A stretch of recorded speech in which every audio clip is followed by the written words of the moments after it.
जय श्री राधे दोस्तों, कैसे हैं आप सभी। मैं हूं सविता और आप हैं मेरे चैनल गार्डनिंग बाय सविता पर। तो दोस्तों, जैसे रेनी सीजन आ गया है और सावन का महीना भी आने वाला है, तो आज आपको कुछ ऐसे प्लांट बताने वाली हूं कि अगर आप सावन के महीने में अपने घर पर इनको लगा लेते हैं तो बहुत ही शुभ प्लांट हैं ये। और आपको बाहर भी जाने की ज़रूरत नहीं पड़ेगी, क्योंकि जब रेनी सीजन होता है तो बारिश भी बहुत होती है।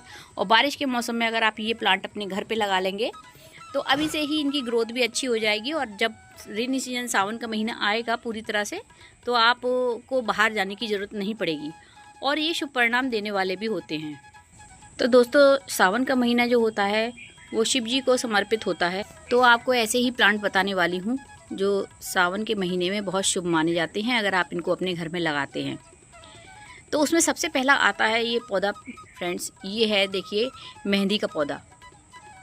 तो मेहंदी का पौधा, जैसे आपको पता है कि माता पार्वती को एक अगर आप पत्ती भी समर्पित कर देते हैं तो माँ पार्वती खुश हो जाती हैं। तो आप इस मेहंदी के पौधे को भी अपने घर में ज़रूर लगाइएगा सावन के महीने में।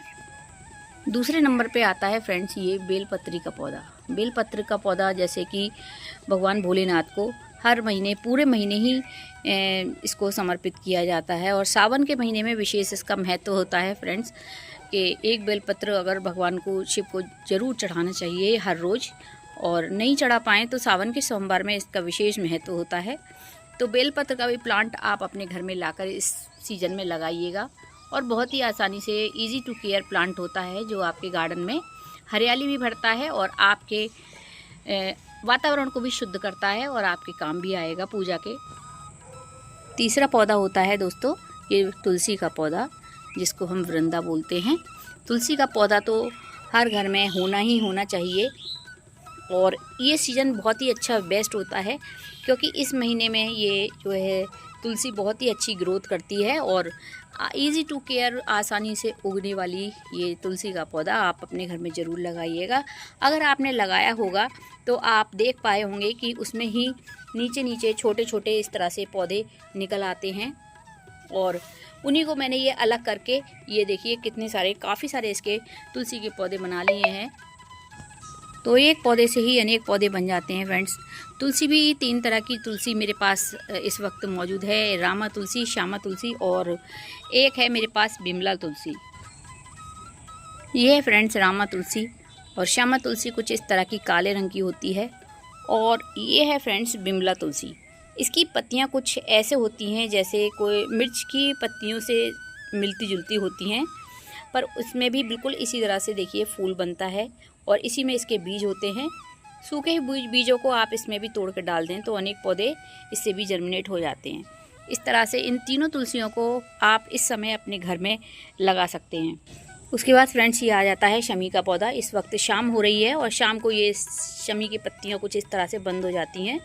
तो शमी का पौधा भी आप अपने घर में ज़रूर लगाइएगा। ऐसा माना जाता है कि अगर आपके पास बिल पत्र नहीं है तो एक इस शमी की पत्ती को तोड़कर चढ़ाने में आपको 1000 जो बेलपत्र चढ़ाने का फल मिलता है। तो सावन के महीने में अगर आपके पास बेलपत्र नहीं है या बारिश के कारण आप बाज़ार नहीं जा पाते, तो आप एक इसका शमी पत्र भी तोड़ कर अगर शिव जी पे चढ़ा देंगे तो 1000 बेलपत्र चढ़ाने का फल आपको प्राप्त हो जाएगा। तो शमी का पेड़ भी आप इस सीज़न अपने घर में ज़रूर लगाइएगा। उसके बाद आता है फ्रेंड्स ये आंकड़े का पौधा। ये फ्रेंड्स आंकड़ा भी कई तरह का आता है। मेरे पास ये सफ़ेद आंकड़े का पत्ता है, पौधा है सॉरी। तो ये सफ़ेद आंकड़े का पौधा मैंने लगा रखा है। इसको उत्तर पूर्व दिशा में बहुत लगाना शुभ माना जाता है। बहुत से लोग कहते हैं ये पॉइजनस होता है, इनको घर में नहीं लगाना चाहिए। पर जो वाइट वाला आंकड़े का पौधा होता है फ्रेंड्स, आप अपने मेन गेट पे लगाते हैं तो बहुत ही शुभ फल देने वाला होता है। और सावन के महीने में बहुत ही इजी टू केयर ये प्लांट लग जाता है। तो आप भी अपने घर में इस सफ़ेद आंकड़े के प्लांट को ज़रूर लगाइएगा। आप मेन गेट पर लगा सकते हैं, और अगर आप नहीं लगा सकते मेन गेट पर तो आप इसको नॉर्थ ईस्ट में लगाइए तो बहुत ही शुभ फल प्राप्त होता है। उसके बाद आता है फ्रेंड्स ये धतूरे का पौधा। ये देखिए धतूरे का पौधा मेरा कुछ इस तरह से हो गया है, पर ग्रोथ इसमें अभी बनी हुई है। कुछ दिन पहले लाई थी, नर्सरी से लगाना भूल गई तो ये कुछ ऐसा हो गया है, पर सही हो जाएगा ये। तो धतूरे का पौधा भी आप लगा सकते हैं। इजी टू केयर होता है और कॉलोनीज़ में वैसे मिल जाता है, पर ये काले धतूरे का प्लांट है। काले धतूरे की डंडी इस तरह से काली होती है और जो नॉर्मल सफ़ेद धतूरा होता है उसकी डंडी ये ग्रीन होती है। तो ये काले धतूरे का प्लांट भी आप अपने घर में लगाइए, बहुत शुभ माना जाता है सावन के महीने में। साथ ही फ्रेंड्स, आप इस अपराजिता प्लांट को भी अपने घर में ज़रूर लगाइएगा इस सीज़न में। और ये सारे ही ऐसे प्लांट हैं फ्रेंड्स जो परमानेंट प्लांट होते हैं, ये एक से अनेक मल्टीप्लाई अपने आप ही होते रहते हैं। तो अपराजिता प्लांट को जैसे नीलकंठ बेल भी बोला जाता है, तो इसको भी आप अपने घर में अवश्य लगाइएगा। इसके नीले रंग और बैगनी रंग के फूल जो होते हैं वो भगवान विष्णु को और भोलेनाथ को भी बहुत ज़्यादा प्रिय होते हैं। तो इसको विष्णुकांता भी बोलते हैं और नीलकंठ बेल भी इसको बोलते हैं। तो इसको भी आप अपने गार्डन में ज़रूर लगाइएगा। इसमें फ्लावरिंग होने के बाद फ्रेंड्स इस तरह से फलियाँ बनती हैं, इसी में इसके बीज बन जाते हैं। तो अपने आप जर्मिनेट होती रहती है, जहाँ जहाँ ये गिरते रहते हैं तो वहीं पे ये जर्मिनेट हो जाती है। तो ये सारे ही प्लांट जो मैंने आज आपको बताए हैं बहुत ही ज़्यादा इजी टू केयर प्लांट हैं, परमानेंट प्लांट हैं। और जब आप एक बार अपने गार्डन में ले आएंगे फ्रेंड्स तो ये कहीं नहीं जाने वाले। और सारे ही ऐसे प्लांट हैं जो कि अपने आप ही सेल्फ ये डिवाइड होते रहते हैं।